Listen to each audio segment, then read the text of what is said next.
નમસ્તે વિદ્યાર્થી મિત્રો, આજે આપણે વિવર્તનનું એક ઉદાહરણ 10.5 એ કરવા જઈ રહ્યા છીએ. આ ઉદાહરણ સાવ સહેલું છે, ગણતરીની દ્રષ્ટિએ પણ લગભગ તમને 5 મિનિટની અંદર સોલ્વ કરી શકો એટલું સહેલું છે, પણ સમજવા માટે અગત્યનું છે. આ ઉદાહરણ જે છે આના જેવા ઉદાહરણ તમને ફેરવીને પૂછી શકે અને વિવર્તન અને વ્યતિકરણના કોમ્બિનેશન વિશેનું આ ઉદાહરણ હોવાથી આની અગત્યતા છે એ વધારે છે. આપણે જોઈએ ઉદાહરણ 3 આપણે એક જોયું હતું. એ ઉદાહરણ 3માં સ્લીટની પહોળાઈ કેટલી હોવી જોઈએ એની આપણે ચર્ચા કરી હતી, જેને આપણે બીટા કહેતા હતા. તો વ્યતિકરણ જે છે, વ્યતિકરણમાં આમાં જે છે એ સ્લીટની પહોળાઈ એને આપણે કહેતા હતા બીટા બરાબર lambda capital D by small D. આ આપણે સૂત્ર તારવ્યું હતું, તમને એ ખ્યાલ છે.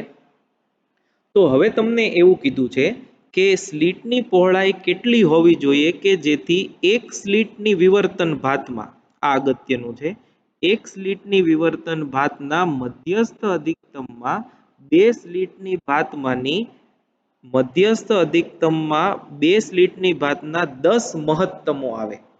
એટલે શું જુઓ, સમજો બરાબર. આપણે ધારો કે અહીં યંગના પ્રયોગમાં બે S1 અને S2 સ્લીટ્સ લીધી ડી અંતરવાળી. અહીંયા પડદો છે, પડદાની બરાબર સામેનું મધ્ય બિંદુ, અને આમાં જે વ્યતિકરણ રચાય એની તીવ્રતા આપણે આમ જોઈતી.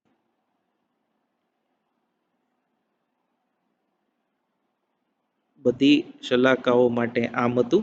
અને એવું ને એવું જો આપણે એક સ્લીટ લઈએ, ધારો કે અહીંયા જ એક સ્લીટ લઈએ જેની પહોળાઈ એ હોય, તો એની વ્યતિકરણ ભાતમાં આપણને આવું મળતું હતું. જો એક્ઝેક્ટ નથી દોરતો,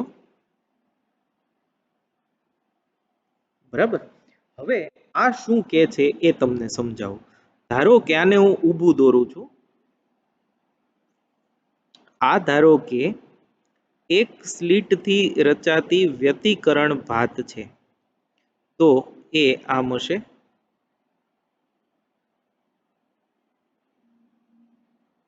આ ધારો કે એક સ્લીટથી રચાતી વ્યતિકરણ ભાત છે, તો આ એના મધ્યસ્થ અધિકતમની પહોળાઈ થઈ.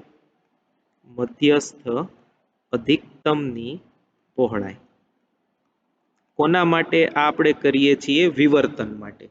હવે તમને એવું કીધું છે કે આ પહોળાઈમાં બે સ્લીટની ભાતમાં, એટલે અહીંથી અહીં વચ્ચે બે સ્લીટની ભાતના 10 અધિકતમો આવે. એટલે આમ 1, આ 2, આ 3, આ 4, 5, 6, 7, 8, 9 અને 10.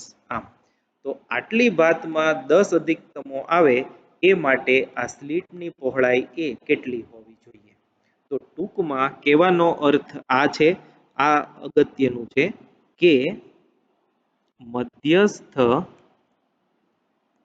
અધિકતમની પહોળાઈ વિવર્તન માટે બરાબર 10 ગુણ્યા વ્યતિકરણ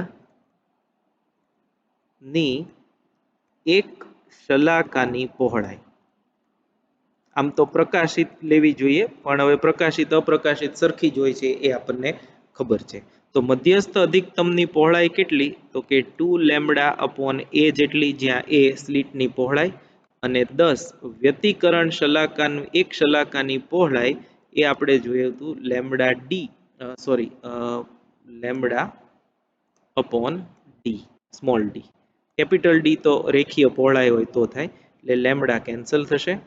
એ આપણે ગોતવાનું છે, તો એ થશે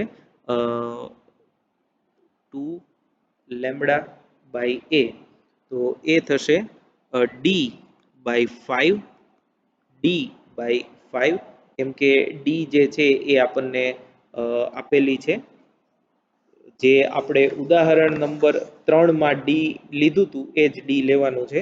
તો એ છે 1 × 10⁻³ ડિવાઇડેડ બાય 5 એટલે આ થશે 0.2 મિલીમીટર. તો જો 0.2 મિલીમીટર સ્લીટની પહોળાઈ હોય, આ જે ડી છે, ડી બરાબર 1 ઇન્ટુ 10⁻³ આ આપણે લેવાની છે ઉદાહરણ 10.3 માંથી. એટલે તમે હવે 10.3 જોઈ લેશો અને 5.2 તો તમે બંને સાથે સમજી શકશો. તો 0.2 મિલીમીટર સ્લીટની પહોળાઈ હોય તો એ જ તરંગ લંબાઈ માટે 10⁻³ મિલીમીટરની બે સ્લીટની 10 પ્રકાશિત શલાકાઓ એક મધ્યસ્થ શલાકાની અંદર સમાઈ જશે, એવું આ ઉદાહરણ કહેવા માંગે છે. આમાં તમને 10 ની બદલે 5, 8, 15, 20 ગમે આપી શકે, તો એ મુજબ ગણતરીમાં ફેરફાર થશે. આ ફોર્મ્યુલા તમે સીધું યાદ રાખી શકો. Thank you very much.